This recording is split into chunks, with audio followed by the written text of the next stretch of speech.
Assalamualaikum warahmatullahi wabarakatuh. Salam sejahtera untuk kita semuanya.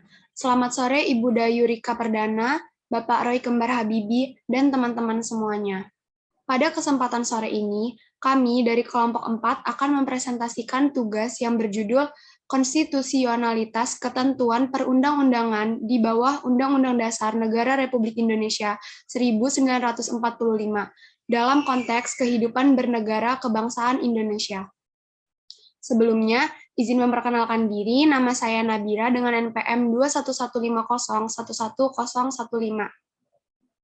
Izin memperkenalkan diri juga anggota dari kelompok 4, yaitu ada Filipus Kevin Fernando dengan NPM 006, Endang Julianti Tobing dengan NPM 065, Akbar Ardiansyah dengan NPM 094, Rivaldi Silva Julian dengan NPM 114, Azahra dengan NPM 004, dan Tegar Auditio dengan NPM 013. Di sini ada beberapa pokok bahasan yang akan kita bahas, yaitu 1. Pengertian konstitusi, 2. Sifat konstitusi, 3. Fungsi konstitusi, 4. Sumber historis, sosiologis, dan politik tentang konstitusi. 5. Bukti konstitusi berupa Undang-Undang Dasar Negara Republik Indonesia 1945. 6. Dinamika dan tantangan konstitusi. 7. Esensi dan urgensi konstitusi. Baiklah, penyampaian materi pertama akan disampaikan oleh Kevin. Kepada Kevin, saya persilahkan. Terima kasih, moderator, atas waktunya. Di sini saya akan menyampaikan materi tentang pengertian konstitusi. Pengertian konstitusi memiliki dua arti, yaitu yang pertama dalam arti sempit dan yang kedua dalam arti luas. Dalam artian sempit, konstitusi merupakan suatu dokumen atau seperangkat dokumen yang berisi aturan-aturan dasar untuk menyelenggarakan negara. Sedangkan dalam artian luas, konstitusi merupakan peraturan, baik tertulis maupun tidak tertulis, yang menentukan bagaimana lembaga negara dibentuk dan dijalankan. Next. Secara umum, konstitusi menunjuk pada pengertian hukum dasar tidak tertulis, sedangkan Undang-Undang Dasar menunjuk pada pengertian hukum dasar tertulis. Dapat diartikan sebagai dokumen yang tertulis, yang secara garis besarnya mengatur kekuasaan legislatif, eksekutif, dan yudikatif, serta lembaga negara penting lainnya.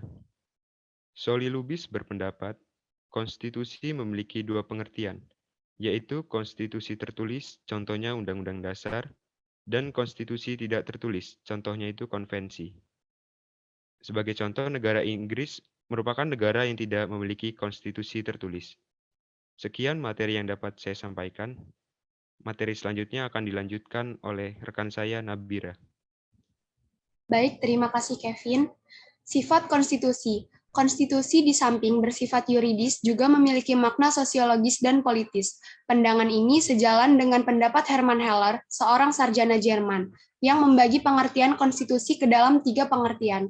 Konstitusi mencerminkan kehidupan politik di dalam masyarakat sebagai suatu kenyataan, dan ia belum merupakan konstitusi dalam arti hukum, atau dengan perkataan lain, konstitusi itu masih merupakan pengertian sosiologi atau politis dan belum merupakan pengertian hukum. Fungsi konstitusi yang pertama berfungsi sebagai landasan konstitusionalisme. Landasan konstitusionalisme adalah landasan berdasarkan konstitusi, baik konstitusi dalam arti luas maupun konstitusi dalam arti sempit. Konstitusi dalam arti luas meliputi Undang-Undang Dasar, Undang-Undang Organik, peraturan perundang-undangan lain, dan konvensi. Yang kedua, untuk membatasi kekuasaan pemerintah sedemikian rupa, sehingga penyelenggaraan kekuasaan tidak bersifat sewenang-wenang. Dengan demikian, diharapkan hak-hak warga negara akan lebih terlindungi.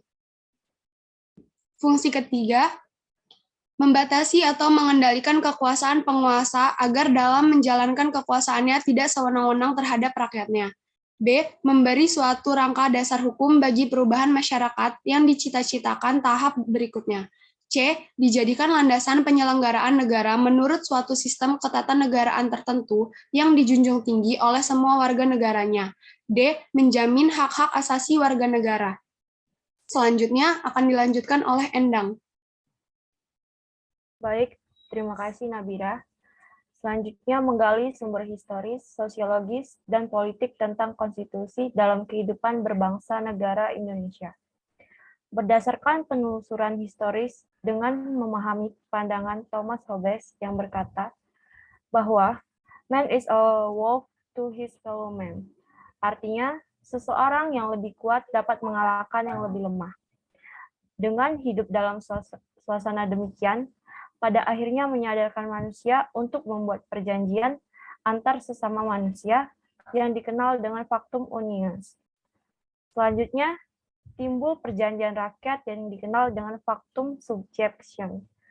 Dalam buku yang berjudul Levitian tahun 1651, ia mengajukan suatu argumentasi tentang kewajiban politik yang disebut kontrak sosial yang mengimplikasikan pengalihan kedaulatan kepada primus inter pares, yang kemudian berkuasa secara mutlak atau absolut.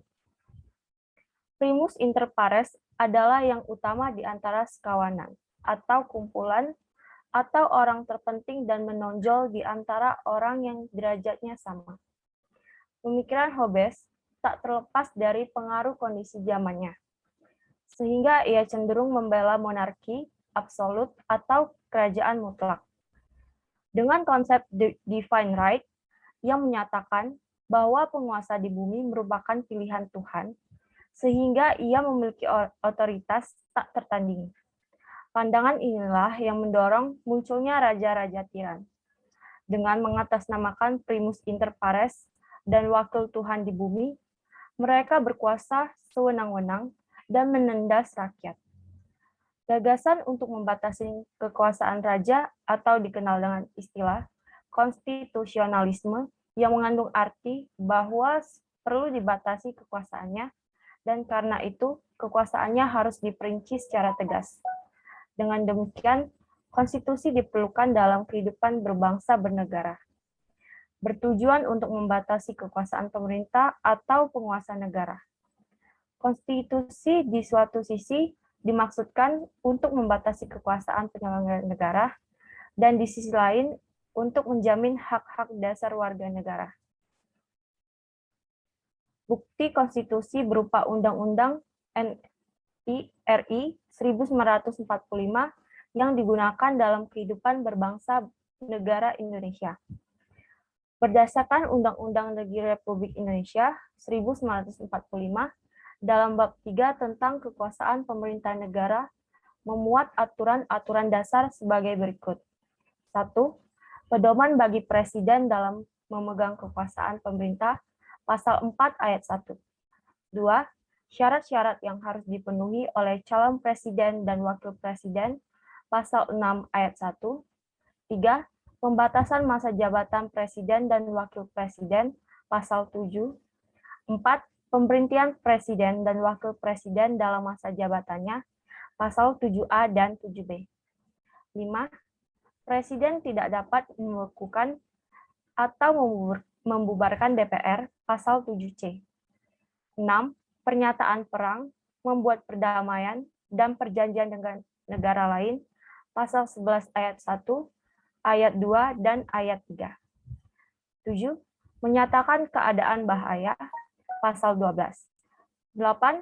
Mengangkat dan menerima duta negara lain, pasal 13 ayat 1, ayat 2, dan ayat 3. 9. Pemberian grasi dan rehabilitas, pasal 14 ayat 1. 10. Pemberian amnesti dan abolisi, pasal 14 ayat 2. 11. Pemberian gelar, tanda jasa, dan lain-lain, tanda penghormatan, pasal 15. 12. Pembentukan Dewan Pertimbangan, pasal 16. Sekian yang dapat saya sampaikan, dilanjutkan oleh rekan saya, Akbar. Baik, terima kasih, Endang. Aturan-aturan dasar dalam Undang-Undang Negara Republik Indonesia tahun 1945 tersebut merupakan bukti adanya pembatasan kekuasaan pemerintahan di Indonesia. Perlu diketahui bahwa terdapat hukum besi kekuasaan bahwa setiap kekuasaan pasti memiliki kecenderungan untuk berkembang menjadi sewenang-wenang, seperti dikemukakan oleh Lord Acton. Power tends to corrupt and absolute power corrupts absolutely. Inilah alasan mengapa diperlukan konstitusi dalam kehidupan berbangsa negara Indonesia, yakni untuk membatasi kekuasaan pemerintah agar tidak memerintah dengan sewenang-wenang. Next. Membangun argumen tentang dinamika dan tantangan konstitusi dalam kehidupan berbangsa negara Indonesia. Undang-Undang Negara Republik Indonesia tahun 1945 mulai berlaku sebagai hukum dasar yang mengatur kehidupan ketatanegaraan Indonesia dengan segala keterbatasannya. Mengapa demikian? Karena sejak semula Undang-Undang Dasar Negara Republik Indonesia 1945 oleh Bung Karno sendiri dikatakan sebagai undang-undang dasar kilat yang akan terus disempurnakan pada masa yang akan datang. Dinamika konstitusi yang terjadi di Indonesia adalah sebagai berikut. Berikut konstitusi yang pernah terjadi. Undang-Undang Negara Republik Indonesia tahun 1945 pada masa kemerdekaan, yaitu masa berlakunya pada tanggal 18 Agustus 1945 sampai dengan Agustus 1950 dengan catatan mulai 27 Desember 1949 sampai dengan 17 Agustus hanya berlaku di wilayah RI Proklamasi. Kemudian Konstitusi RIS 1949 dan masa berlakunya pada tanggal 27 Desember 1949 sampai dengan 17 Agustus 1950. Lalu Undang-Undang Dasar 1950 yang berlakunya pada tanggal 17 Agustus 1950 sampai dengan 5 Juli 1959. Lalu setelahnya ada Undang-Undang Negara Republik Indonesia tahun 1945 yaitu masa Orde Lama dan berlaku pada tanggal 5 Juli 1959 sampai dengan 1965. Dan yang terakhir ada Undang-Undang Negara Republik Indonesia tahun 1945 masa Orde Baru yang dan berlakunya yaitu pada tanggal 1966 sampai dengan 1998. Baik, sekian materi yang saya bacakan. Selanjutnya akan dibacakan oleh teman saya Ripaldi. Baiklah, terima kasih Akbar. Selanjutnya, perubahan Undang-Undang Dasar Negara Republik Indonesia tahun 1945 yang dilakukan oleh MPR, selain merupakan perwujudan dari tuntutan reformasi, sebenarnya sejalan dengan pemikiran pendiri bangsa atau Founding Father Indonesia. Proses perubahan Undang-Undang Dasar Negara Republik Indonesia tahun 1945 yang dilakukan oleh MPR dapat digambarkan sebagai berikut. Yang pertama, tuntutan reformasi, berisi tentang amandemen Undang-Undang Dasar tahun 1945, penghapusan doktrin dan dua fungsi ABRI, penegakan hukum, HAM dan pemberantasan KKN, otonomi daerah, kebebasan pers, dan mewujudkan kehidupan demokrasi. Yang kedua, sebelum perubahan, berisi pembukaan, batang tubuh dengan 16 bab, 37 pasal, 49 ayat, 4 pasal aturan peralihan, dan 2 ayat aturan tambahan, serta penjelasan. Yang ketiga, latar belakang perubahan, berisi tentang kekuasaan tertinggi di tangan MPR dengan sifat turunannya berupa kekuasaan yang sangat besar pada presiden, pasal-pasal yang berlaku luas sehingga menimbulkan multitafsir, kewenangan pada presiden untuk mengatur hal-hal penting dengan undang-undang, rumusan Undang-Undang Dasar 1945 tentang semangat penyelenggaraan negara belum cukup didukung ketentuan konstitusi. Yang keempat, tujuan perubahan, berisi tentang menyempurnakan aturan dasar mengenai tatanan negara, kedaulatan rakyat, HAM, pembagian kekuasaan, kesejahteraan sosial, eksistensi negara, demokrasi, dan negara hukum, hal-hal lain sesuai dengan perkembangan aspirasi dan kebutuhan bangsa. Yang kelima, dasar yuridis, berisi tentang pasal 3 Undang-Undang Dasar tahun 1945, pasal 37 Undang-Undang Dasar tahun 1945, TAP MPR nomor 9 /MPR /1999, TAP MPR nomor 9 /MPR /2000, dan TAP MPR nomor 11 /MPR /2001. Yang keenam, kesepakatan dasar berisi tentang tidak mengubah pembukaan Undang-Undang Dasar tahun 1945, tetap mempertahankan negara kesatuan Republik Indonesia, mempertegas sistem presidensil, penjelasan Undang-Undang Dasar tahun 1945 yang memuat hal-hal normatif akan dimasukkan ke dalam pasal-pasal dan perubahan dilakukan dengan cara addendum. Yang ketujuh, sidang MPR berisi tentang sidang umum MPR tahun 1999, tepatnya tanggal 14 sampai 21 Oktober tahun 1999. Sidang tahunan MPR tahun 2000, tepatnya tanggal 7 sampai 18 Agustus tahun 2000. Sidang tahunan MPR tahun 2001, tepatnya tanggal 1 sampai 9 November tahun 2001. Dan sidang tahunan MPR tahun 2002, tepatnya tanggal 1 sampai 11 Agustus tahun 2002. Dan yang terakhir, hasil perubahan berisi tentang pembukaan pasal-pasal dengan 21 bab, 73 pasal, 170 ayat, 3 pasal aturan peralihan, dan 2 pasal aturan tambahan. Sekian yang dapat saya sampaikan. Selanjutnya akan dilanjutkan oleh rekan saya, Zahra. Terima kasih. Terima kasih kepada Rivaldi. Selanjutnya, mendeskripsikan esensi dan urgensi konstitusi dalam kehidupan berbangsa negara Indonesia. Undang-Undang Dasar Negara Republik Indonesia tahun 1945 sebagai konstitusi negara Indonesia memiliki kedudukan sebagai hukum tertinggi dan hukum dasar negara. Sebagai hukum tertinggi negara, Undang-Undang Dasar Negara Republik Indonesia tahun 1945 menduduki posisi paling tinggi dalam jenjang norma hukum di Indonesia. Sebagai hukum dasar, Undang-Undang Dasar Negara Republik Indonesia tahun 1945 merupakan sumber hukum bagi pembentukan peraturan perundang-undangan di bawahnya. Peraturan perundang-undangan di bawahnya adalah sebagai berikut.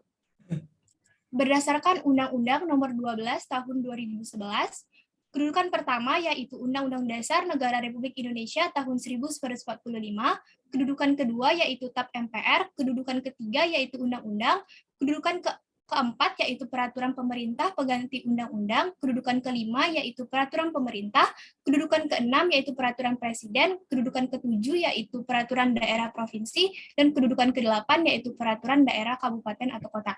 Sekian yang dapat saya sampaikan, selanjutnya akan dilanjutkan oleh rekan saya, yaitu Tegar Auditia.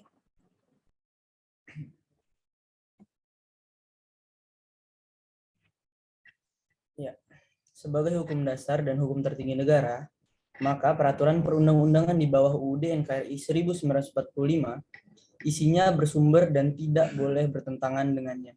Secara normatif, undang-undang tidak boleh bertentangan dengan UUD NKRI 1945. Maka, jika ditemukan suatu norma dalam undang-undang bertentangan dengan UUD NKRI 1945, dapat melahirkan persoalan konstitusionalitas undang-undang tersebut terhadap UUD NKRI 1945 dalam sistem hukum di Indonesia. Lembaga negara yang berwenang menguji konstitusionalitas undang-undang tersebut terhadap UUD NKRI 1945 adalah Mahkamah Konstitusi. Pengujian konstitusionalitas undang-undang dalam pengujian mengenai nilai konstitusionalitas undang-undang itu baik dari segi formal ataupun material terhadap UUD. Uji material menyangkut pengujian UU yang berkenaan dengan materi, muatan dalam ayat, pasal, dan atau bagian UU yang dianggap bertentangan dengan UUD NKRI 1945. Uji formal menyangkut pengujian UU yang berkenaan dengan proses pembentukan UU dan hal-hal lain yang tidak termasuk pengujian material. Warga negara, baik secara perseorangan atau kelompok, dapat mengajukan pengujian konstitusionalitas sesuatu undang-undang yang dianggap bertentangan dengan UUD NKRI 1945 ke Mahkamah Konstitusi. Oleh sebab itu, konstitusionalitas ketentuan perundang-undangan di bawah UUD NKRI 1945 dalam konteks kehidupan berbangsa bernegara Indonesia haruslah sesuai dengan sumber hukum negara Indonesia, yaitu UUD NKRI 1945. Apabila perundang-undangan di bawahnya sudah sesuai dengan sumber hukum tersebut, maka dapat dipastikan bahwa kehidupan berbangsa negara Indonesia dapat berjalan sesuai dengan apa yang dicita-citakan oleh bangsa Indonesia. Selain itu, adanya berbagai konstitusi tersebut dapat juga menciptakan penyelenggaraan kenegaraan yang terstruktur dan tentunya bermanfaat bagi seluruh masyarakat Indonesia. Ya, sekian yang bisa saya sampaikan. Saya kembalikan kepada moderator. Baiklah, saya tutup presentasi pada sore hari ini. Apabila ada salah perkataan dari kami, mohon dimaafkan. Semoga materi ini dapat membantu teman-teman semuanya. Wassalamualaikum warahmatullahi wabarakatuh. Waalaikumsalam warahmatullahi wabarakatuh.